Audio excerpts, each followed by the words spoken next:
Welcome to Tenor Tech, where I solve the problems you didn't even know you had. You start by confirming your phone supports dual SIM and that both carriers are compatible. Power the device off because you will avoid short circuits and data corruption. Use the eject tool or a straightened paperclip. Press gently into the tray hole until it pops out. Once the tray is out, examine the markings. One slot may be labeled SIM1, SIM2, or micro SD.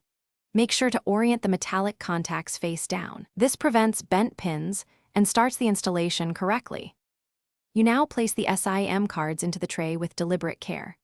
Align each nano SIM to its cutout so the angled corner matches. Metal contacts must face down to meet internal connectors. If your phone has a hybrid slot, decide whether you need 2 SIMs or 1 SIM plus a micro SD card. Choose based on storage needs. Once both cards sit flush, slide the tray back into the phone along the same plane. Pause if resistance occurs, because forcing will damage the tray or pins.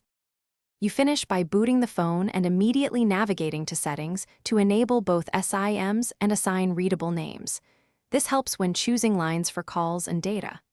Once done, set your default SIM for mobile data and your preferred SIM for voice and SMS to avoid confusion.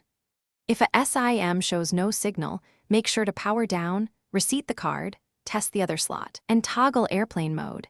These steps often resolve registration issues without further tools. Thanks for watching. Subscribe to keep your life in tune.